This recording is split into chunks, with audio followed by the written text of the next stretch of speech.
In the last couple of talks, we've been looking at how to deal with this myriad of issues in an architectural problem. How do you decide how to put them together?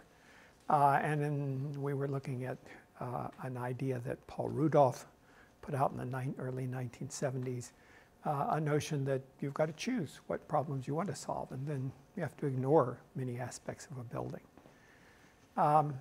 In this talk and in the one next time, we're going to be looking at a different way of approaching that. You might think of Paul Rudolph's approach as more a modern era or 20th century approach, and we're going to be looking at a more postmodern era or 21st century approach to how you solve this problem.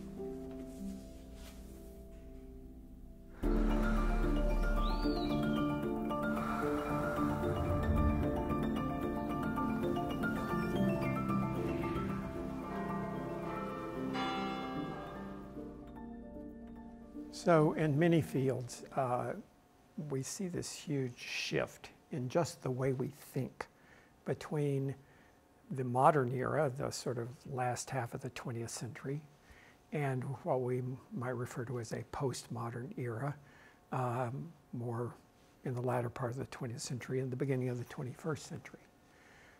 And I think most people who study liberal arts or sciences or anything, they see a real distinction in the way we think in those two periods. So in the modern period, it was very much concentrated on ideas of looking for the truth. And you know, we talked about Einstein looking for the unified field theory that would be really describe the truth about science and would be this clear, pure idea. We talked about in political agendas, you know, this notion of a truth, a pure idea that was adamantly, dogmatically followed by people. And then maybe the postmodern era is not so much about this idea that there even is truth, but that it's more about belief, and that things are a little more relative and not so much black and white as maybe the modern era portrayed things to be. So looking not so much for truth, but for a belief. Another thing is in the modern era, there was a lot of emphasis on seeing the whole or the sort of, you know, big picture, like Einstein was looking for that unified field theory. In the postmodern era, I think we've been much more interested in things that are episodic. How do I solve this problem in this place at this time? I'm not interested in the whole global problem as much as I am in a particular thing that I'm doing here, so that we're satisfied with things that are a little more episodic. Another aspect of this change in thinking is that maybe in the modern era we're more infatuated with logic and analysis and kind of intellectual rigor of that sort. And maybe in the postmodern era we have acknowledged that the world is also a lot about feelings, not just about intellect or logic, and about emotion, and that maybe sometimes decisions should be made more intuitively and not maybe so analytically. A fourth thing that is a distinction here is I think in the modern era often we're looking for ideal or utopia. In the postmodern era, we're much more interested in everyday life, what works now and what will be beneficial now, as opposed to this kind of perfect idea. We would accept something that's maybe a little more compromised, but that is very, very good, something more about everyday life. Another thing is that the modern era tends to concentrate much more on order and clarity. And in a postmodern era, I think we're much more interested in reality, which sometimes is kind of messy and is much more complex.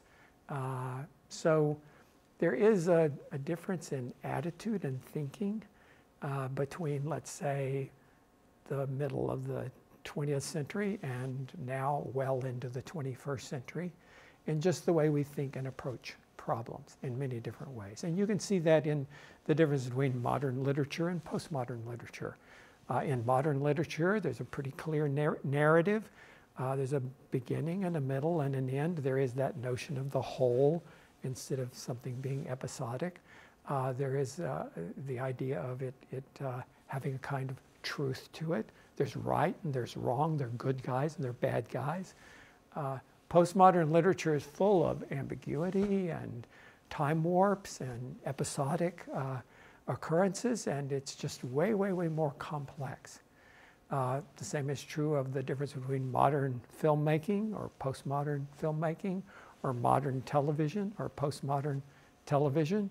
When I was a little kid, I can remember watching this TV show called Dragnet. We were crazy about Dragnet. It was a cops and robbers show.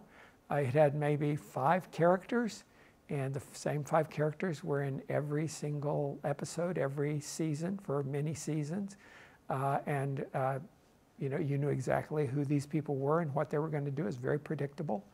And there were the good guys and there were the bad guys. It was clear who was who. If you contrast that to more recent TV shows, something like, I don't know, House of Cards would be one where, oh my God, there are hundreds of characters in that over the 6 seasons it performed.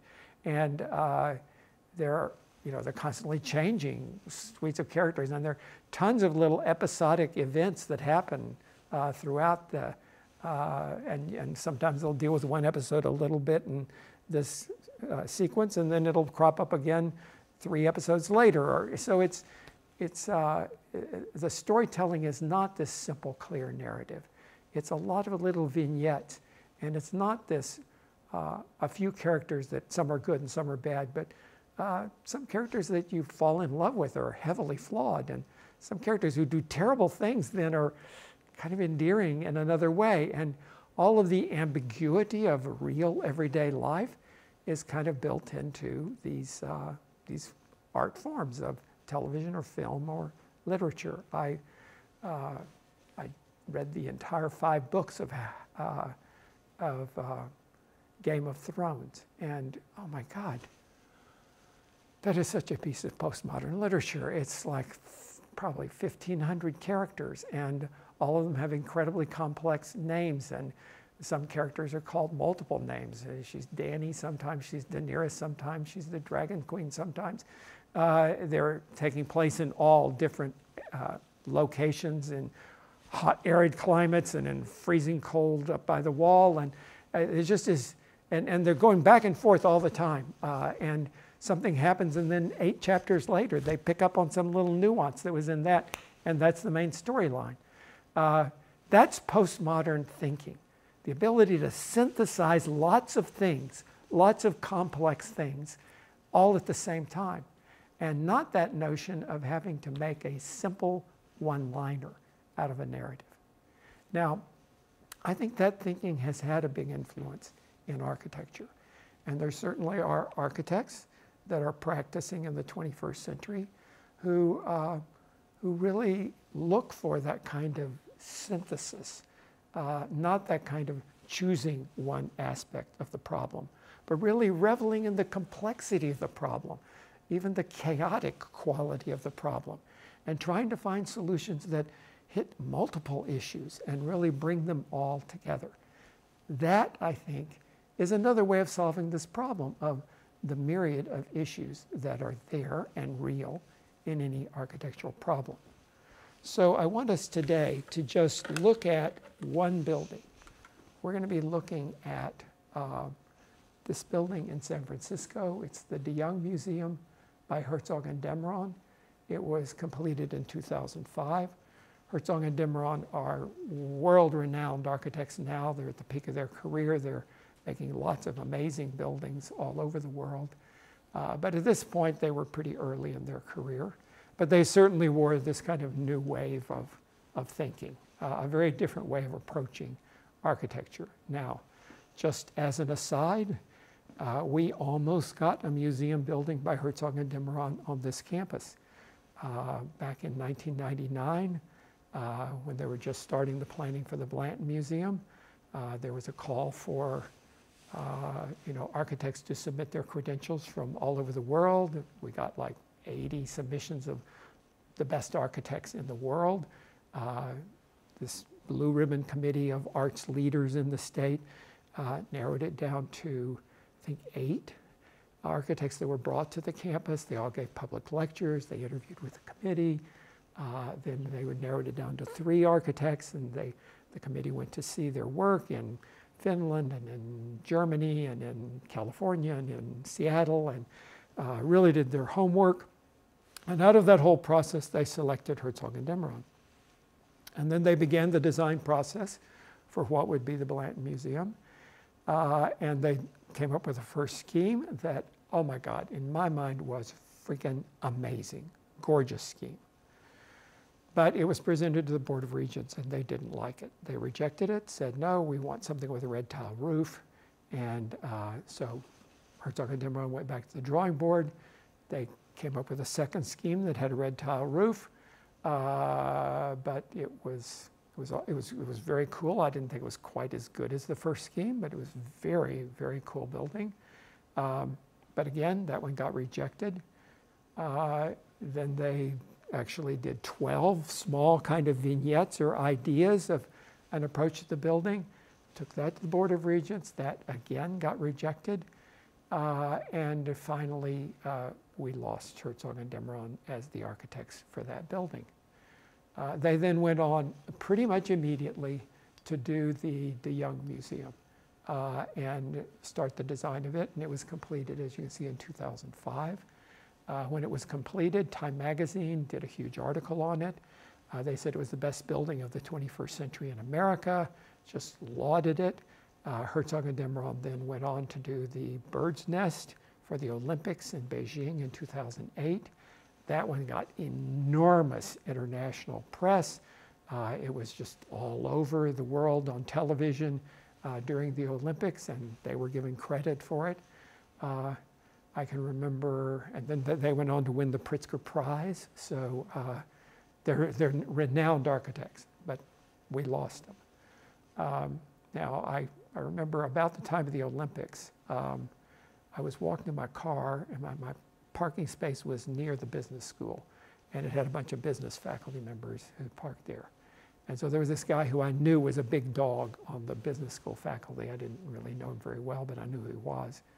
And I'm walking in my car, he comes over to me and says, Speck, I want to know. So these architects, I'm hearing about this Bird's Nest, and I see in the Olympics and all that. Is that the same architect that we lost doing the Blanton Museum? And I said, yep, same architect, Herzog and de Meuron. And he said, God damn it! Now, he wasn't so upset about the loss of the architecture, maybe a little upset about that. What he was upset about was this is world-class architecture. These are the best architects in the world. And we could have been playing on that stage and building buildings of that caliber, but we missed that opportunity. And instead, it went to the De Young Museum, and they got this building in 2005. So we're going to be looking at this building as an example of a different way of combining lots of architectural issues in the design of a building. So this one is in Golden Gate Park in San Francisco. Beautiful, huge park on the western part of the city. The site had been the site of the old De Young Museum, which was a sort of Mediterranean-style building that sat about here and faced onto this very formal plaza. So the new building faced long and low onto that plaza. But then on the other side, where it interfaced more with nature, it became this more irregular, soft, kind of low-slung building that just merges into the park on the other side.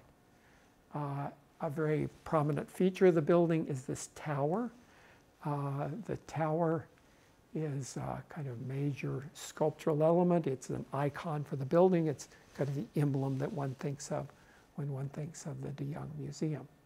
And for a moment here, I want to just concentrate on that tower and see how that tower is not generated by one idea, but it's generated by multiple ideas layered on top of each other. So one major generator here is from human factors. There was a fantastic view to be had if you got up above the trees in Golden Gate Park. At that point, you're on a high point of a hill, and if you get above the trees, you can see the Pacific Ocean. To the north, you can see the Golden Gate Bridge in Sausalito. Then you can see to the east the whole skyline of downtown San Francisco, the Transamerica Tower. So in every direction, there's this spectacular view. And honestly, the collection in the DeYoung Museum is not a huge draw, but this spot was potentially a major, major draw for visitors to that museum. So the idea was there to make an observation deck and to make a gallery up there so that you could get this spectacular view all the way around.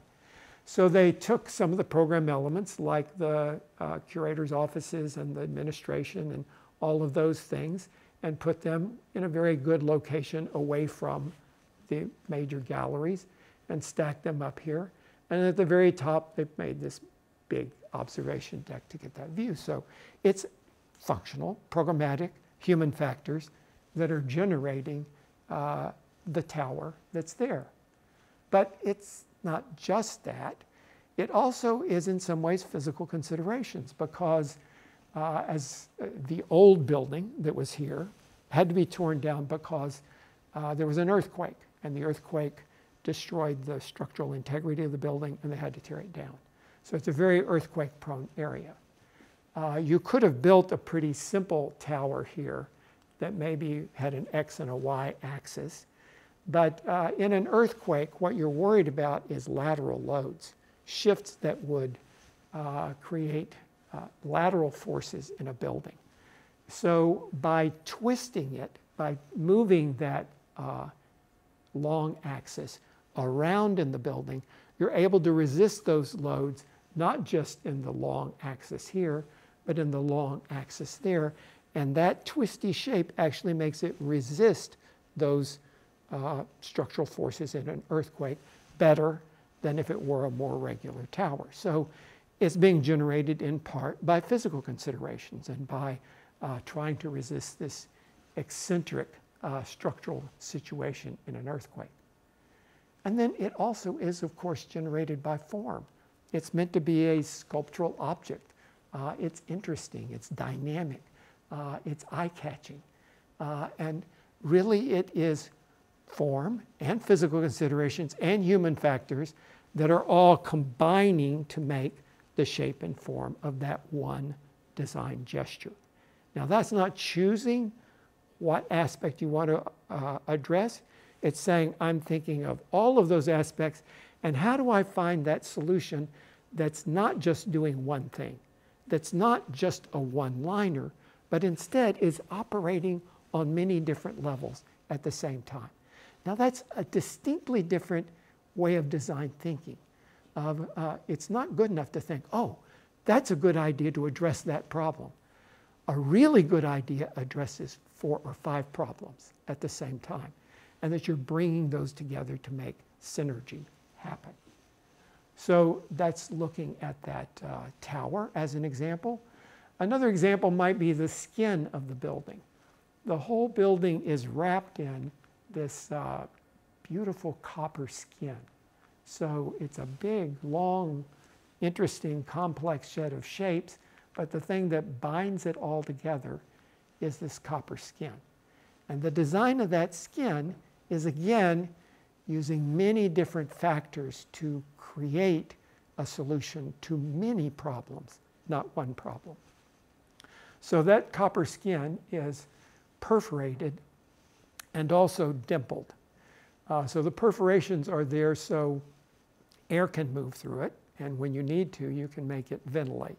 Or sometimes it can be translucent, not opaque, so that you can get sun control or something like that through it. So the perforations are there substantially to give it flexibility in terms of how opaque or how translucent or how transparent it is. So here you can see where there are fire stairs, and you want them to naturally ventilate here. You don't want to have to heat and air condition them.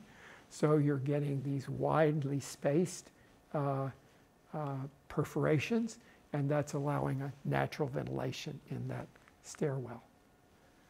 The copper it will eventually oxidize mostly to that kind of green color. So it's meant to blend in with the green of the park, and it's also a climate that is close to the coast, so there's lots of salts in the air, so that tends to make copper go more green. So the color of it and the material is chosen to be compatible with the natural environment around. It's not only perforated in some places, but it's also dimpled. And the dimpling actually gives it greater structural strength. So as we talked about with the corrugations in metal in Santiago Calatrava's early work, this dimpling is stiffening that sheet metal so that relatively expensive copper material is being able to be used with maximum strength and minimum amount of copper material. So that sometimes you just have the dimpling. Sometimes the dimpling is combined with a modest amount of perforation. And sometimes there are radical changes between the amount of perforation or the amount of solid and the level of dimpling or not dimpling. So they have a digitally fabricated process here where they're able to make each panel of copper do exactly what it needs to do to solve the problem of that particular piece of the building. But the copper is still the kind of dominant binder that pulls the whole building together.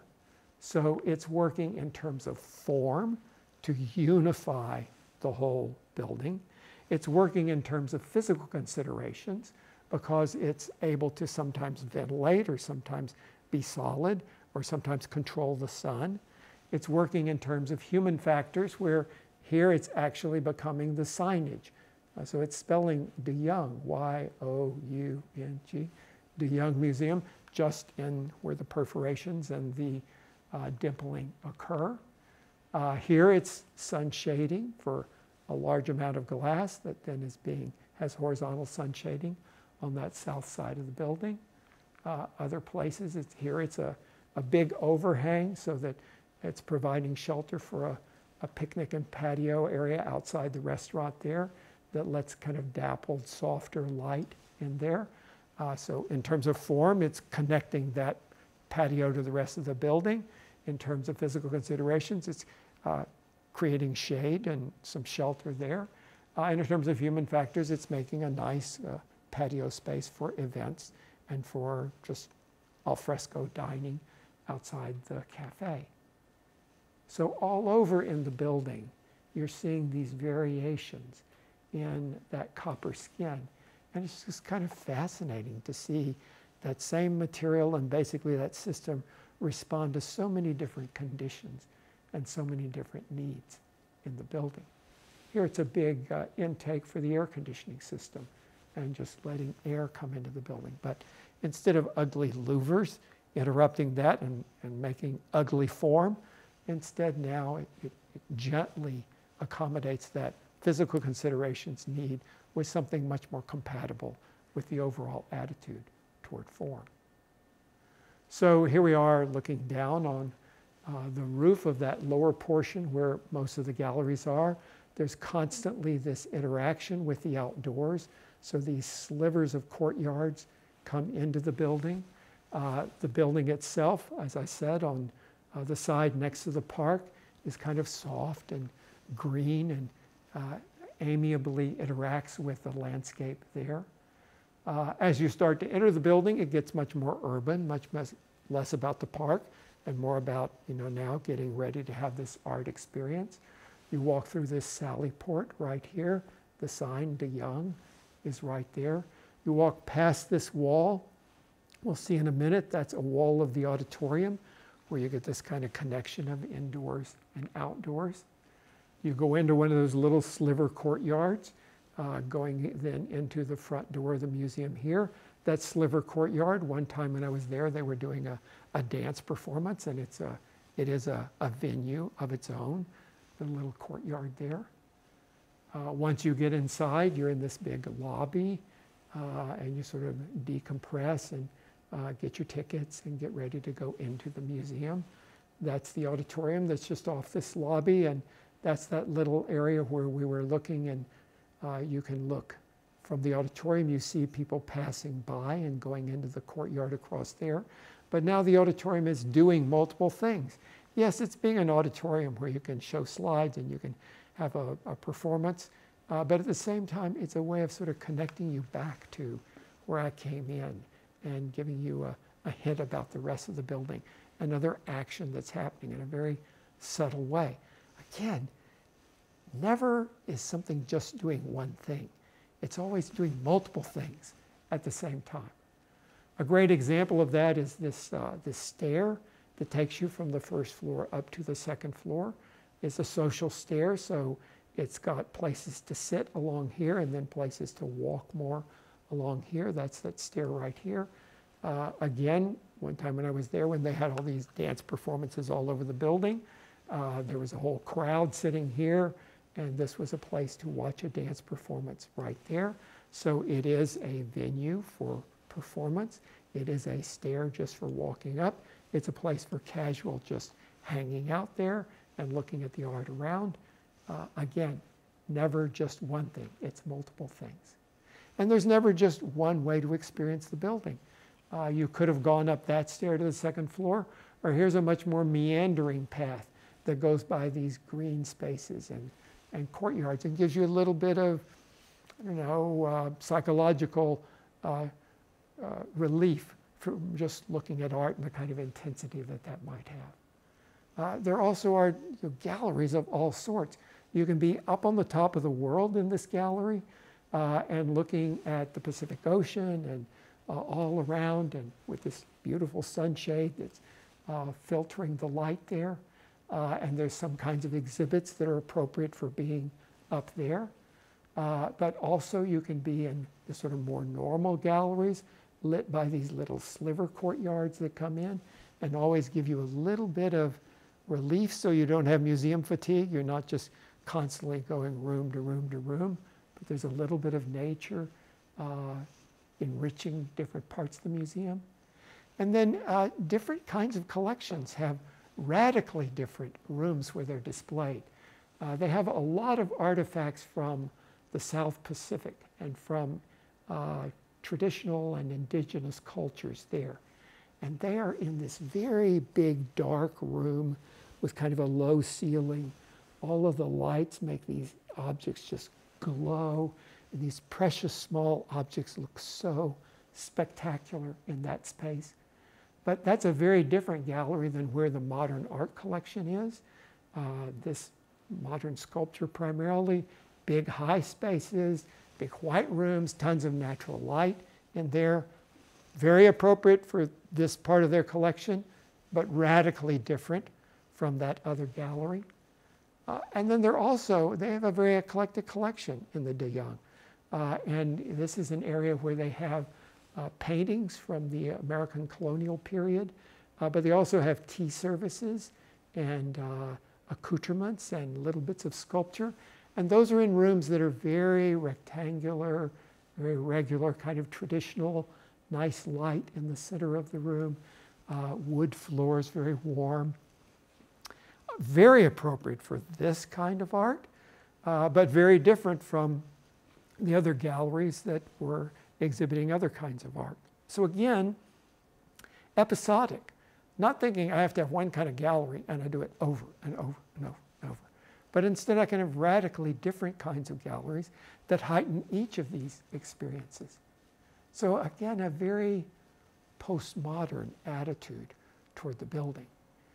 So this is another alternative. This is not choosing one or a few aspects of the building and doing them perfectly and neglecting other aspects. This is saying every problem is a legitimate problem. Every aspect of this is inspiring. And we look for solutions that are synergy, that bring together A and B and C and D and do them all at once. And that's a much more postmodern way of thinking and a very different way than what we were talking about in the last two talks. Okay, see you later.